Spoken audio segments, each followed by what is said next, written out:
বাংলাদেশের বাজারে ২০ থেকে ৩০ হাজার টাকার মধ্যে বর্তমানে যে ফোনগুলো সবচেয়ে জনপ্রিয় এবং ভ্যালু ফর মানি হিসাবে বিবেচিত হচ্ছে, সেখান থেকে ৫টি স্মার্টফোন নিয়ে আজ আমরা আলোচনা করব। তো চলুন জেনে নেওয়া যাক সেই ৫টি ফোন সম্পর্কে। এই সিরিয়ালের ১ নম্বরে আছে পোকো X7 5G, যার ডিসপ্লে হবে 6.67 ইঞ্চি এবং অ্যামোলেড। এছাড়া রিফ্রেশ রেট পাচ্ছেন 120 হার্টজের এবং প্রসেসর দেওয়া হচ্ছে অক্টাকোর মিডিয়াটেক ডাইমেনসিটি 7300 আলট্রা। এছাড়া এই ফোনটির র্যাম রয়েছে 8GB এবং স্টোরেজ পাচ্ছেন 256GB। রিয়ার ক্যামেরায় পাচ্ছেন 50 মেগাপিক্সেল, এছাড়াও সেলফি ক্যামেরায় থাকছে 8 মেগাপিক্সেল।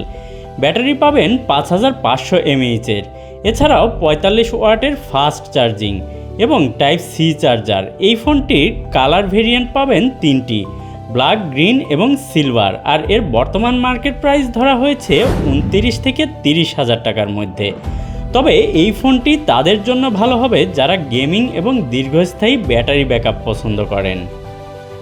নাম্বার 2-এ আছে CMF নাথিং ফোন 2 Pro, আর এই ফোনটির ডিসপ্লে সাইজ 6.77 ইঞ্চি আর এতে ডিসপ্লে প্যানেল অ্যামোলেড দেওয়া হয়েছে। এছাড়াও রিফ্রেশ রেট পাচ্ছেন 120 হার্টজের। এতে প্রসেসর রয়েছে সেই অক্টাকোরের মিড রেঞ্জের, মানে মিডিয়াটেক ডাইমেনসিটি 7300 Pro। আর এতে র্যাম এবং স্টোরেজ পাচ্ছেন যথাক্রমে 8 128 এবং 8 256GB দুই ভ্যারিয়েন্টেই। এবার আসি ক্যামেরায়, আর এই ফোনটির বিশেষত্ব এখানেই, কারণ এই বাজেটে তারা দিচ্ছে 50 মেগাপিক্সেলের ডাবল ক্যামেরা, আর এর মধ্যে একটি রয়েছে টেলিফটো ক্যামেরা। এছাড়াও 8 মেগাপিক্সেলের একটি আলট্রা ওয়াইড ক্যামেরাও রয়েছে। এরপর সেলফি ক্যামেরা পাচ্ছেন 16 মেগাপিক্সেলের একটি সুন্দর ক্যামেরা। এছাড়াও রয়েছে 5000 mAh-এর মোটামুটি ভালো একটা ব্যাটারি ব্যাকআপ, আর অবশ্যই চার্জার পাচ্ছেন সি টাইপ এবং চার্জিং সিস্টেম হবে 33 ওয়াটের।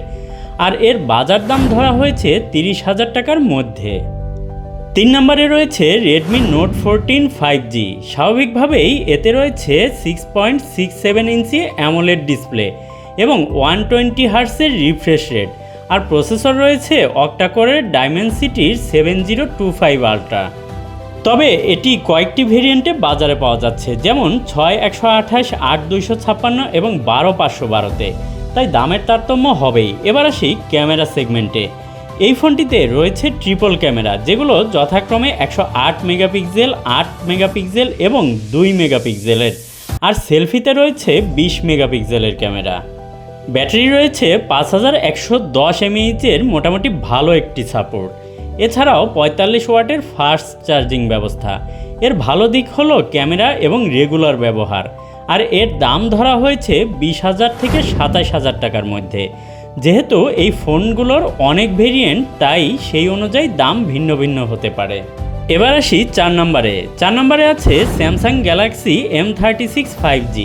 আর স্যামসাং তো সবসময়ই সুপার অ্যামোলেড ডিসপ্লে দিয়ে থাকে, তাই এখানেও এর কোনো পরিবর্তন নেই। আসলে যারা স্যামসাং A সিরিজ ইউজ করেন বা করেছেন, তাদের জন্য এই ফোনটি খুব একটা ভালো হবে না। তবে ব্র্যান্ড বলে কথা, এই ফোনটির রিফ্রেশ রেট পাচ্ছেন 120 হার্টজের, আর প্রসেসরও তাদের নিজেরটাই দিচ্ছে, মানে এক্সোনাস। আর এটি 3টি ভেরিয়েন্টে পাওয়া যাচ্ছে, 6 128, 8 128 এবং 8 256। রেয়ার ক্যামেরায় রয়েছে 50 মেগাপিক্সেল, 8 মেগাপিক্সেল এবং 2 মেগাপিক্সেলের 3টি ক্যামেরা। সাথে সেলফি ক্যামেরা রয়েছে 13 মেগাপিক্সেলের। এতে ব্যাটারি দেওয়া হয়েছে 5000 mAh-এর এবং চার্জিং সিস্টেম রয়েছে 25 ওয়াটের। আর এর দাম নির্ধারণ করা হয়েছে 24,000 টাকার মধ্যে। এবার আসি নাম্বার 5-এ আছে মোটোরোলা মোটো G96 5G।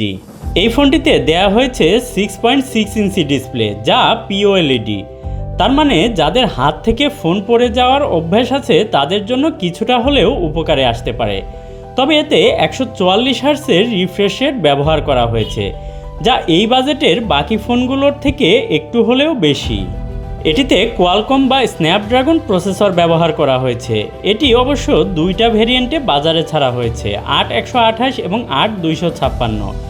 এটিতে মেইন ক্যামেরা রয়েছে 50 এবং 8 মেগাপিক্সেল, আর এছাড়া সেলফিতে রয়েছে 32 মেগাপিক্সেলের একটি HD ক্যামেরা। এতে ব্যাটারি দেওয়া হয়েছে 5500 এমএইচের এবং চার্জার দেওয়া হচ্ছে 30 ওয়াটের, আর এর মূল্য ধরা হয়েছে 26 থেকে 28 হাজারের মধ্যে।